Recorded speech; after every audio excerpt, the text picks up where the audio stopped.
Allez, nous allons parler du Sénégal, grève dans la santé après des poursuites contre 6 sages-femmes. Au Mali, lancement d'un processus de transition de 2 ans. Et puis au Niger, débat ce vendredi au Parlement sur la présence des forces étrangères. On termine par la Guinée. 2 ex-ministres écroués pour détournement de fonds présumés. Allez, nos invités sont en place. Commis Valentin Mayaba, directeur de publication de Le Symposium. Bonjour Valentin Mayaba, vous êtes très sollicité cette semaine. Oui, je vois que je deviens consultant de votre émission. Merci, je salue aussi le confrère et puis madame et tous les téléspectateurs et téléspectatrices qui nous suivent de par le monde. Vous avez parlé de madame, oui, elle est là, madame Sophia Kenyossi Adano, elle est sociologue et analyste politique. Bonjour madame, vous allez bien? Bonjour monsieur. Oui, je vais bien. Et vous? Je vais bien aussi. Bonjour mes amis. Merci. Oui, votre ami c'est Adam Adjronou. Ça va Adam? Oui, ça va. D'accord, ok. C'est un plaisir d'être toujours là. Ouais. Et je salue le courant, on n'en a pas assez. Et parlant donc d'analyse politique femme, il n'y en a pas assez et donc nous saluons madame et d'encourager celles-là qui voudraient véritablement emboîter le pas, puisqu'on ne voudrait pas toujours être stigmatisé parce qu'on a comme l'impression niveau ne fait qu'avec les hommes. Or, il n'y en a pas. Voilà pourquoi on est obligé, mais déjà, vous inaugurez l'avènement, c'est une bonne chose. Mais au-delà de ça également, vous savez, chaque mardi, la fois dernière, ça a été donc le revers.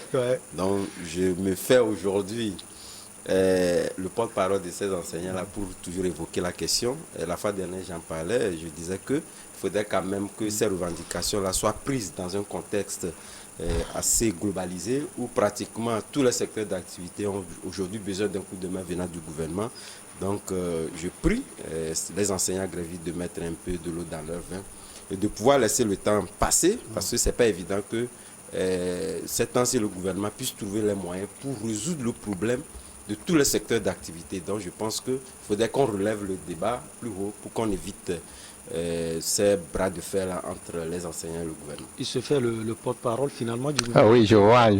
Vous réagissez 2 minutes et puis... Non, oui, c'est juste pour dire qu'effectivement, comme il a dit, c'est vrai que par rapport à ce guéguerre-là qui existe entre les deux camps, il est important qu'on trouve une solution. Mais aujourd'hui, il est plus responsable, enfin, le gouvernement est plus responsable devant les faits parce que, au-delà de tout, quand vous avez un enfant qui pleure, je crois qu'il y a des moyens pour pouvoir quand même calmer l'enfant. Et donc, il faut utiliser des méthodes plus souples pour pouvoir trouver solution à ces petits problèmes parce que ça n'arrange personne. Nous avons nos enfants à l'école aujourd'hui. Vous savez que nous sommes pratiquement en fin d'année et que les examens, c'est très bientôt. Et quand c'est comme ça, c'est des perturbations qui ne vont jamais arranger et que je crois qu'il est important qu'il y ait quand même des discussions de couloir pour pouvoir sortir de cette situation. Allez, en philo, au Sénégal, le système de santé publique dans ce pays était touché jeudi par des grèves controversées lancées pour protester, notamment contre les poursuites judiciaires visant 6 sages-femmes après le décès d'une femme enceinte qui a ému tout le pays. Adam Adjornou, oui, on connaît déjà l'histoire, hein, cette femme qui est décédée et puis la sanction après est tombée et après ce sont les grèves. Oui, de toute façon, l'environnement sénégalais s'y prêtait et on s'y attendait un peu.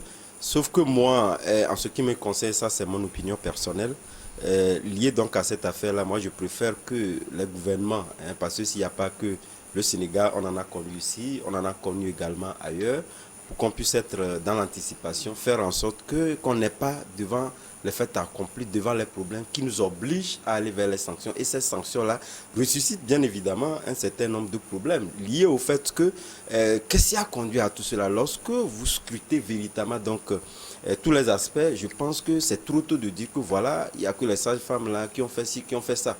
Il y a d'autres variables qui peuvent s'inviter dans ce débat-là. Voilà pourquoi moi je me dis aujourd'hui, c'est vrai, les différences au niveau de nos structures sanitaires sont énormes. On ne peut pas les focaliser seulement sur cet aspect de la chose passée. Il y en a qui ne sont pas révélés et qu'on trouve que, parce qu'ils ne sont pas révélés et que c'est bien. De toutes les façons, lorsque vous prenez point par point, tout le sphère est toujours à problème. Et donc je pense qu'il faudrait quand même pousser les réflexions plus loin pour éviter qu'on puisse donc résoudre des problèmes ressuscités. Donc c'est ce à quoi l'on assiste au niveau du Sénégal et ce n'est pas toujours bon. Lorsqu'on parle du secteur de la santé qui est mouvementé par des grèves, vous savez, nous on en sait quelque chose surtout au Togo, c'est beaucoup d'énormités liées donc aux conséquences, c'est vraiment énorme au niveau de la population. Donc moi je pense qu'il faudrait plus qu'on soit dans l'anticipation que d'être devant le fait accompli pour résoudre des problèmes qui ressusciteront d'autres problèmes comme c'est le cas actuellement au niveau du Sénégal. Alors, madame, ces mots d'ordre de grève à l'appel des syndicats, de différents syndicats, pour une durée de 3 jours, ont paralysé le pays. L'objectif, c'était quoi? C'est d'aller à l'encontre des sanctions prises contre ces sages-femmes. Oui, tout à fait. Si les syndicats sont en grève, ont lancé un mot d'ordre de grève et les syndiqués ont suivi, ce qui veut dire que les sanctions qui ont été prises à l'encontre de ces 6 sages-femmes-là sont mal tombées, ne sont pas normales. Et quelque part, les responsabilités sont partagées. Oui. L'État, le gouvernement a une grande part de responsabilité parce que si le médecin, il y a plusieurs problèmes, paramètres qui sont mis en jeu là-bas. Monsieur Adam l'a soulevé tout à l'heure. Et est-ce que les infirmières, les infirmiers, les médecins, les sages-femmes, ce corps de santé a vraiment le paquet qu'il faut pour subvenir quand même à ces genres de trucs-là pour éviter à ce qu'on arrive à ces genres de... Et ici, c'est non-assistance à personne en danger. Ça veut dire aussi que c'est l'accueil peut-être, c'est quelque chose qui n'a pas marché. C'est ce qu'on a dit, mais jusqu'à 6 sages-femmes. Je me dis, c'est vrai qu'il y a d'autres points de vue sur d'autres faits où on a laissé une accoucher des quadruplés. Tous les 4 enfants sont morts. Par négligence, étant donné que celle-là était sur leur téléphone portable, ne voulant pas quand même assister la dame en question. Donc du coup, la non-assistance, on voit ça dans nos hôpitaux, mais dans ce cas, jusqu'à la personne a proposé à être césarisée. Le médecin a dit non. Mais pourquoi? Il faut ce dialogue-là qui doit exister entre le personnel soignant et les patients. Et ça manque, ça fait défaut à plusieurs endroits, donc dans plusieurs hôpitaux. Donc je crois que si on le lui a expliqué clairement que non, nous n'avons pas ce plateau-là pour pouvoir vous faire la césarienne, je crois qu'elle aurait quand même accepté accoucher par voie basse et éviter à ce qu'elle traîne là de 5 h du matin jusqu'à 1 h avancée pour perdre sa vie et celle de son enfant. Je ne peux pas me dire que j'ai porté une vie pendant 9 mois, je vais aller donner la vie et je perds ma vie et celle de mon bébé, c'est un double crime. Donc je crois que les responsabilités sont partagées. Il y a les responsables des syndicats qui disent que le gouvernement a tort dans ce domaine-là parce que l'hôpital ne dispose les conditions ne sont pas remplies. Donc du coup, si le personnel va, comme l'a dit déjà monsieur, il y a beaucoup d'antécédents, il y a beaucoup de cas qui se sont produits, donc ils ne se sont pas manifestés dans ce cas. Il paraît aussi que la dame est une personnalité dans un domaine donné, politique. Sans doute, c'est ce qui a fait porter la femme. De toutes les façons, ils ont réagi comme ça, mais par rapport aux autres qui ont perdu la vie. Et qui ne sont pas, qui sont des citoyens lambda. Qui sont ça interroge. Mais ils disent quoi par rapport à ça? Donc leur responsabilité est plus lourde dans cette situation. C'est vrai que le corps sanitaire, le corps de santé, c'est une noble mission qu'ils ont, mais qu'ils arrivent aussi à voir leur part de responsabilité dans l'accueil, dans le dialogue avec le patient pour lui expliquer. J'ai fait 10 ans, 11 ans pratiquement à l'hôpital. Je sais de quoi je parle. Donc, il faut, quand vous accueillez très bien le patient, vous lui expliquez quand même la démarche à suivre. Peut-être qu'on guérit à 5% même. Oui.